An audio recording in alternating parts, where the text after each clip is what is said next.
Thank you very much, Jeremy. Ladies and gentlemen, it's a real pleasure to be with you tonight. I have to say, when they told me I was going to be the final speaker for your conference and that I was going on at 9:30 at night on the third day of your event, I wondered whether there was going to be anybody left in the audience.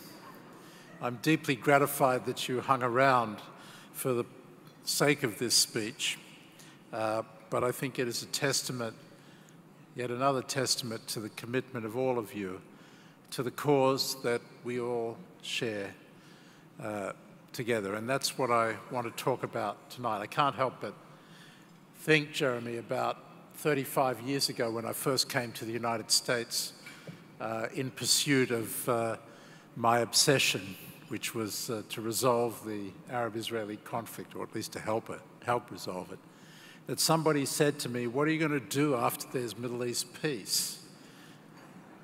That was 35 years ago. And I said, "Well, there'll always be Cyprus."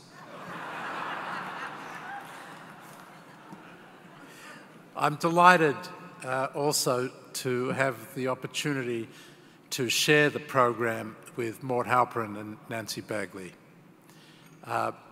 Those of you who were at an event only a few months ago, a J Street event in which I spoke there with Mort Halperin on the panel, I explained what a debt I owed to him. I won't go into the details tonight because I've got a long speech to give you, but let me just say that I had the pleasure and honor to serve with Mort in the Clinton administration, and he taught me a very profound lesson, which is something that I will not forget, and I'm very glad that you're honoring him tonight, for he certainly deserves it.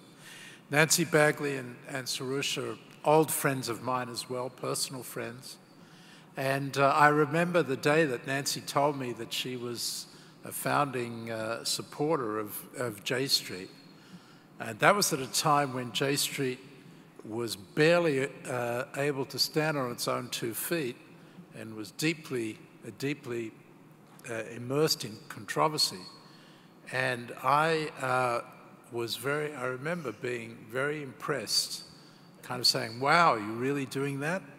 But that's the nature of Nancy's courage and Nancy's conviction, and she too deserves to share in the honor that you're giving Mort tonight. It goes without saying that this has been a big week for speeches on the Middle East. I know you heard earlier today from Vice President Biden about America's overall strategy for the region and how Israeli-Palestinian negotiations are a critical component of that approach. You also heard from Tzipi Livni, my partner and good friend, who has been leading the Israeli negotiating team, about the vision that she and Prime Minister Netanyahu share for a lasting Israeli-Palestinian peace. Last week at the UN General Assembly, President Mahmoud Abbas spoke about his vision of a future where, quote, "the children of Palestine and the children of Israel enjoy peace and security, and where they can dream and realize their dreams, a future that allows Muslims, Christians, and Jews to freely reach their places of worship." He spoke of a peace agreement that would end the conflict and end all claims. And he concluded by declaring that the hour of peace for the Palestinian and Israeli peoples has run. Tomorrow, Prime Minister Netanyahu will also address the UN General Assembly. And while I guess that much of his speech will focus on the challenge of Iran's nuclear program, I know that he too will speak about his vision for peace between Israel and the Palestinians. My own boss, Secretary Kerry, delivered a report at the United Nations last week about progress in the negotiations. And all of this was underscored at the UN last week when we heard President Obama declare that, quote, in the near term, America's diplomatic efforts in the Middle East will focus on two particular issues: Iran's pursuit of nuclear weapons and the Arab-Israeli conflict. This manifestation of the President's deep personal commitment to the peacemaking endeavour that he has directed Secretary of State Kerry and myself to embark upon is critically important. I've heard the same thing from him in private, that which he has repeatedly underscored in public. He believes that resolving the Israeli-Palestinian conflict is a critical national interest of the United States, and as he told the world from the UN podium last week, he intends to make it one of his top 2 diplomatic priorities in the year ahead.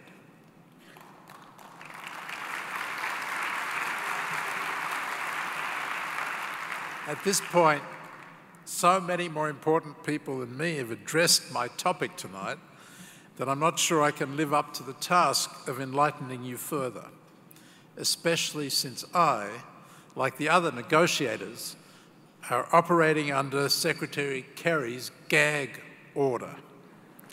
I regret to inform you that as important as J Street is, I wasn't able to get his permission to reveal to you the details of what is happening inside the negotiating room. So instead, I thought I might share with you my own analysis of what's different this time. I would try to answer the Pesach question, why is this time different from all the other times? The question actually reminds me of an old joke about the peace process that Palestinians tell.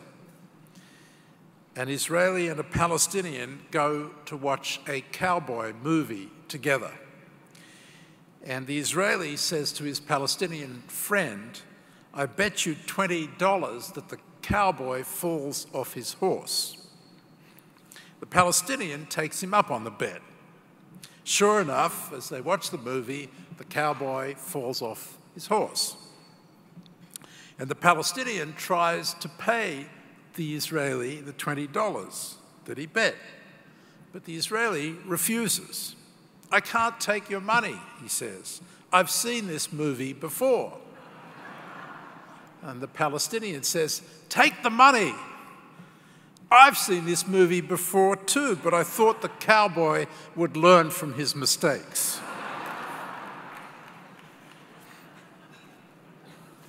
So is there any reason why this particular movie should end any differently than the bad movies we've all seen before? I think so. And the first reason is the dramatic change taking place in the regional environment. Historically, even the most well-intentioned and well-crafted efforts at peacemaking were undermined and often overwhelmed by external actors and events. You remember the tragedies like Prime Minister Rabin's assassination at the hands of a right-wing Israeli extremist, Hamas, Palestinian Islamic Jihad, and Hezbollah terrorism and rocket attacks, all encouraged by Iran. Time and time again, these kinds of events made it impossible to achieve the objective of a peace agreement between Israelis and Palestinians. Today, the enemies of peace are either significantly weakened or otherwise preoccupied. Their disinterest is partly a function of their conviction that after so many past failures, there is no chance that we will now succeed. They too have seen this movie before. But those low expectations also give us, the negotiators, some space within which to operate. Some argue that the turmoil in the surrounding Arab world makes it difficult for Israelis and Palestinians to take risks for peace. But to my surprise, since I've been involved in these negotiations over the last 2 months, that is not the way the leaders or their negotiators see it. On the contrary, they all seem to feel that the turmoil around them gives them an added incentive, and most significantly, an opportunity. The incentive comes from their common fear that if they don't succeed in transforming their relations now, and indeed in making peace now, that they too risk being engulfed by the violence. The opportunity comes from the way in which the regional turmoil is generating a common sense of purpose between the Arab states and Israel to contain the instability by trying to resolve one of the long-standing sources of regional conflict. That was manifested in the decision by the Arab League earlier this year to declare their support for a resolution of the Israeli-Palestinian conflict based on the 1967 lines, quote, with comparable and mutually agreed minor swaps of land. That move, that updating of the Arab League peace initiative, signaled their willingness to endorse changes in the 1967 lines that could accommodate Israel's interests, provided they were compensated by territorial swaps. Since then, foreign ministers from the Arab League follow-up committee have met regularly with Secretary Kerry. They met with him just a few weeks ago in Paris to demonstrate their support for America's efforts and to make clear that when the deal is done, they will be there to publicly endorse it. That's very different from past experience.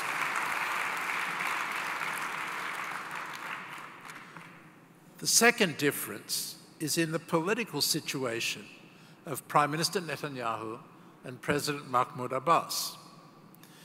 Both President Abbas and the Prime Minister are in stronger positions today than past leaders when they sought to make peace.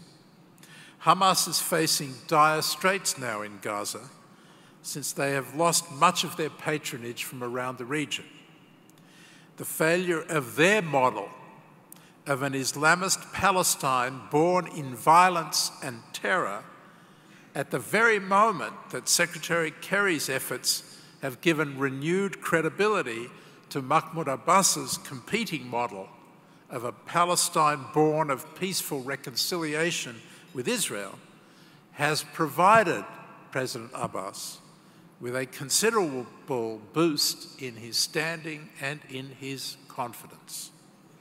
On the Israeli side, public opinion among Israelis underscores that Prime Minister Netanyahu will have strong support from his fellow Israelis should he succeed in presenting them with an agreement that secures their future in an end-of-claims, end-of-conflict agreement between the State of Palestine and the Jewish State of Israel.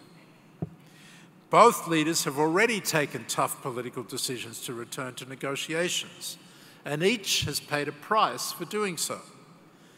They should both be applauded for their courage in the face of such deeply rooted cynicism. President Abbas has put aside efforts to shortcut the pursuit of peace by foregoing the pursuit of UN recognition and action in the International Criminal Court against Israel, and return instead to the negotiating table. Prime Minister Netanyahu has released Palestinian prisoners and reaffirmed his commitment to a Palestinian state living alongside the Jewish state of Israel. In other words, both leaders have already put skin in the game, and instead of weakening them, as happened to the peacemakers in earlier times, they appear to have emerged stronger for doing so. The third difference is the Secretary of State is John Kerry and President Barack Obama.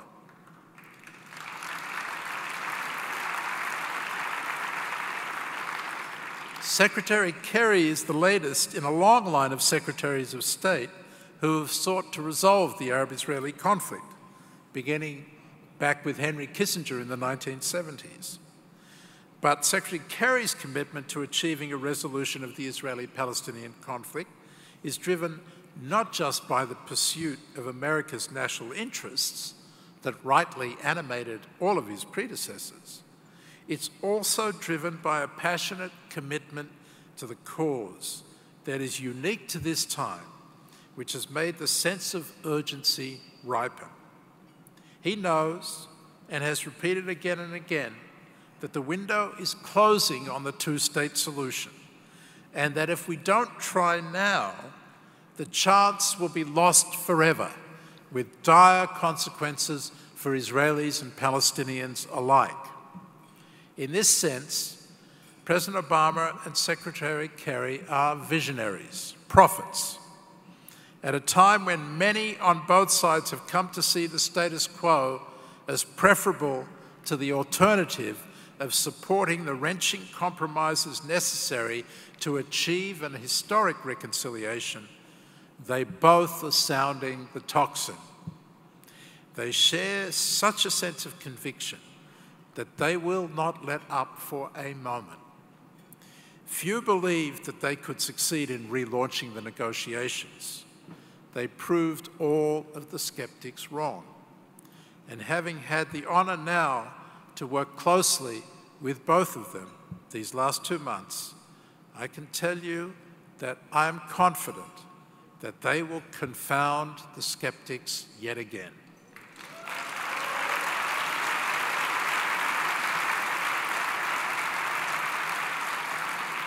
Because of the importance of this moment, we have moved forward aggressively on multiple tracks. First, in terms of the negotiations themselves. Both leaders have committed to the goal of achieving a final status agreement on all of the core issues in a 9-month time frame. People will say that's too short a time to resolve such complex and difficult issues. But as you all know, the two sides have been negotiating these issues for many years. There's no secret about what it takes to achieve a two-state solution. The outlines are clear. What's needed is great courage and reasonable compromise, a will to take the really tough decisions that will lead their peoples to the promised land of peace.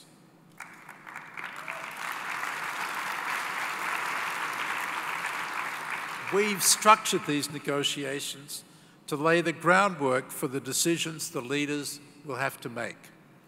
At the negotiating level, the parties have engaged in direct bilateral negotiations over the last 2 months.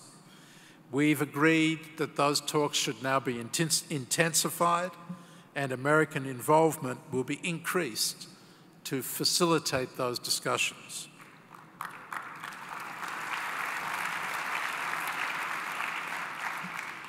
As I often heard from former Secretary of State Madeleine Albright when I worked for her, she used to say, negotiations are like mushrooms, they grow in the dark. Secretary Kerry has made this more than just a motto, he's made it a rule. So while I don't think it would be wise to go into any details, let me just assure you of 2 things. All of the core issues are on the negotiating table.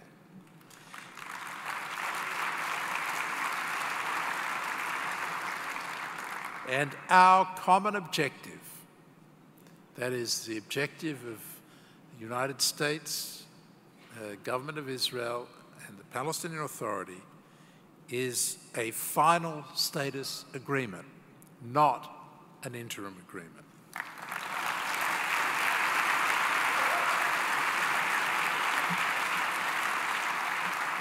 At the same time as the negotiators are working to establish and then narrow the gaps on all of the core issues, Secretary Kerry has intensified his own engagement with the 2 leaders so that when the time is right, he can begin to work with them to bridge those gaps. President Obama has stepped up his own involvement, meeting with the negotiating teams at the beginning of the process to encourage them to engage seriously, and now meeting with the leaders on the margins of the UN General Assembly. He met with President Abbas last week in New York, and today, as you know, he met with Prime Minister Netanyahu at the White House. He has made it clear to both of them that he is personally committed to supporting them as they make the tough decisions necessary to forge a lasting reconciliation between Israelis and Palestinians. In addition to the negotiations themselves, there are also a number of other tracks that we are pursuing that are vital to creating a positive environment for peace.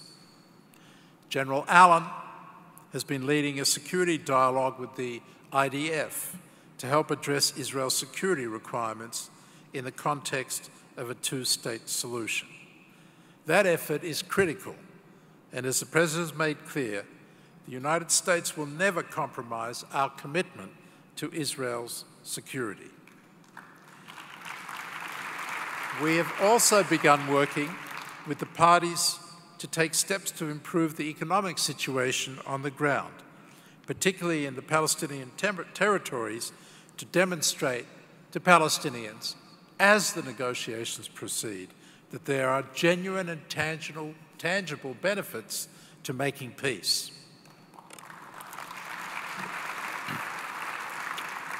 Last week, the Israeli government announced a number of new steps to improve the economic situation for Palestinians in Gaza and the West Bank.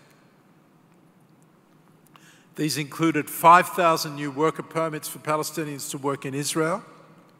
The number of Palestinians now working in Israel, I think, amounts to something like 75,000 or so. Additional quantities of water are being supplied for the West Bank and Gaza. New construction materials are allowed now into Gaza for the private sector. The Allenby Bridge will be open 24 hours a day, 5 days a week. All of these steps by the Israeli government that are being taken, and there are more to follow, are being taken in the context of the negotiations. But they are only the beginning of what we can achieve if we are able to forge a two-state solution where Israeli and Palestinian commerce can expand exponentially. Last week, Secretary Kerry also unveiled a new $100 million vehicle to invest immediately in the West Bank's infrastructure. These projects will demonstrate that negotiations have their dividend in terms of a change in the lives of ordinary people even before the peace agreement is struck. Meanwhile, we are working with our Gulf Arab friends to relieve the crushing burden of debt faced by the Palestinian Authority. And finally, we are focused on creating sustainable long-term growth in the Palestinian economy through generating large-scale foreign direct investment. The private sector is at the heart of this third dimension of our effort, which we refer to as the Palestinian Economic Initiative. If we can succeed in galvanizing the private sector, we can dramatically grow the Palestinian economy, cut unemployment, and increase wages dramatically within the next 3 years.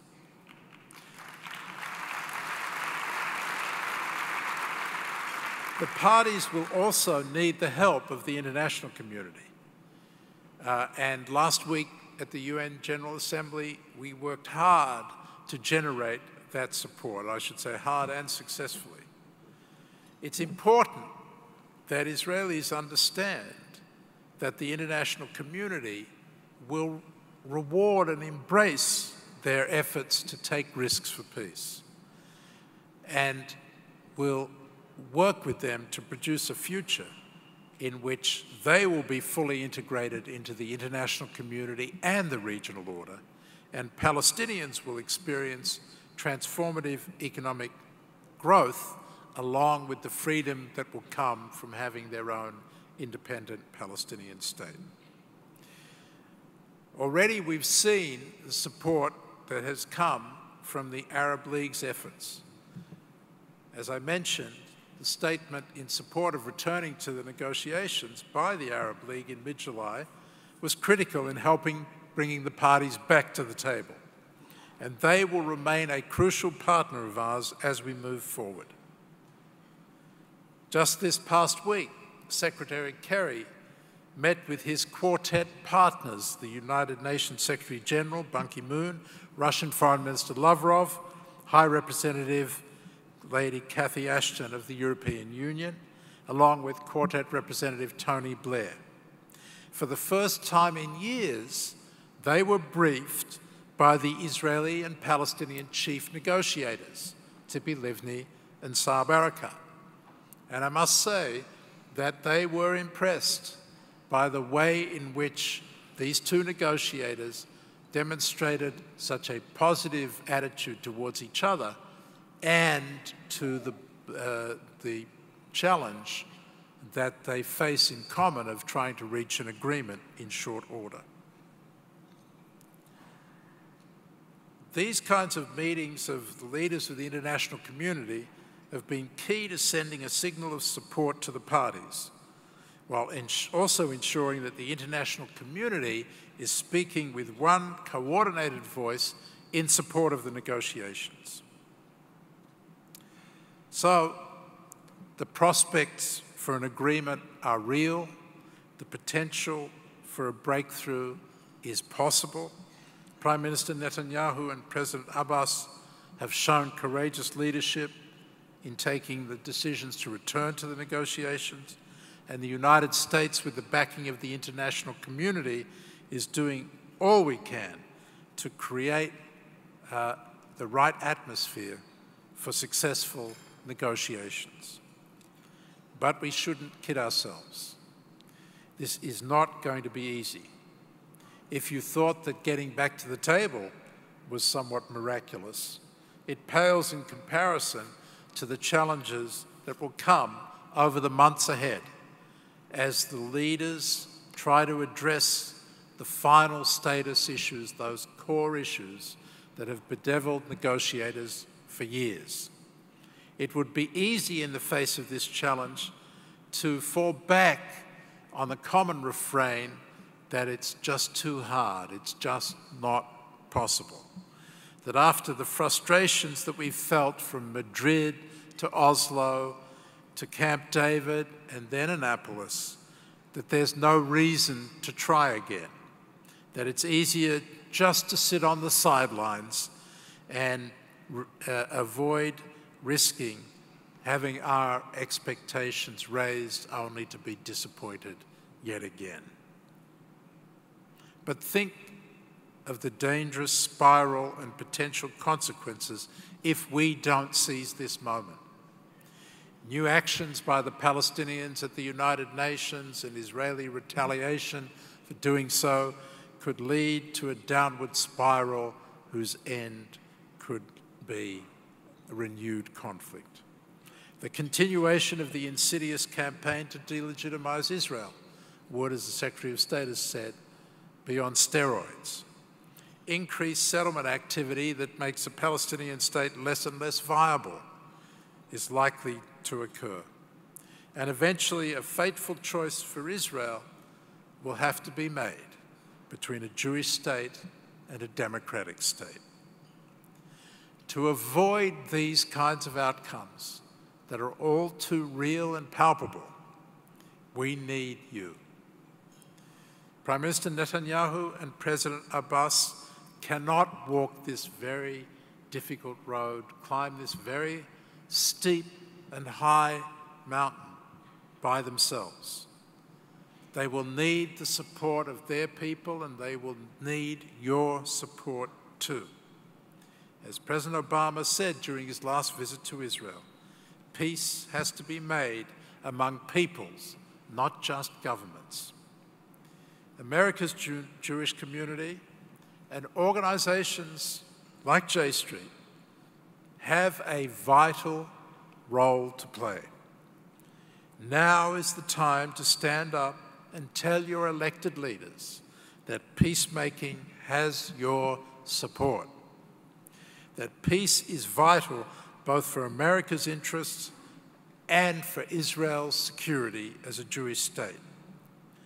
Now is the time to go back to your communities and engage the skeptics and those who have been disheartened by so many of the failures of the past, to tell them that peace is possible, that it is not a mirage, that it does not need to end badly.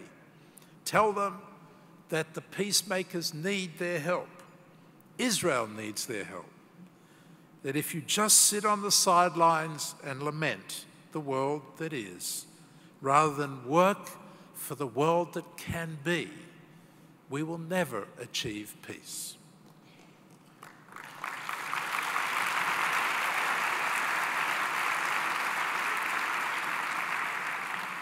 Now is the time to send a message to your Israeli family and your Palestinian friends, colleagues, to reach out to them with a message that you support them, and ask them, why are they sitting on the sidelines when their future is so much at stake?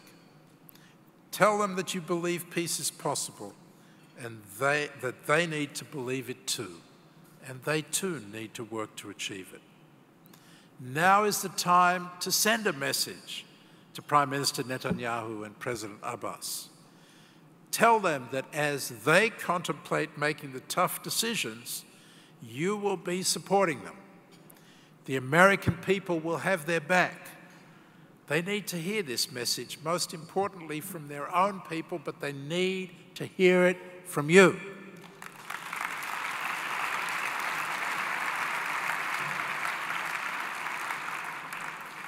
If we all work together, we can build this better future for Israelis and Palestinians, a future in which Palestinian children can travel freely to school without passing through checkpoints, and Israeli children can sleep at night without fear of rocket attacks. If there's one message I want to leave you with tonight, that it is that we are looking at a very short time frame. By the time you convene again in Washington next year, the leaders will have had to decide whether they are going to go for a final peace deal or not. So what you do today and tomorrow and in the coming weeks and months is critical. You who want to see, who have dedicated yourselves to the purpose of achieving a lasting peace between Israel and its Palestinian neighbors, the time for acting is now.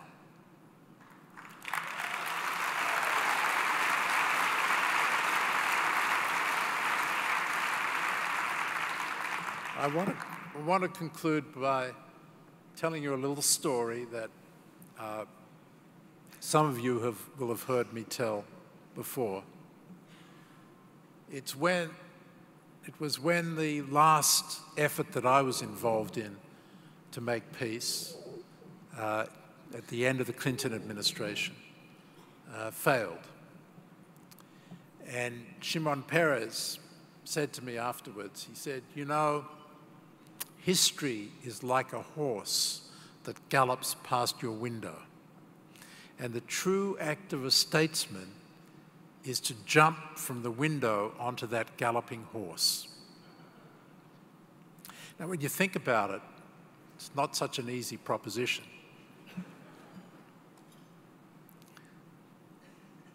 Ladies and gentlemen, President Obama and Secretary Kerry are going to make sure that that horse gallops past the windows of President Mahmoud Abbas and Prime Minister Netanyahu.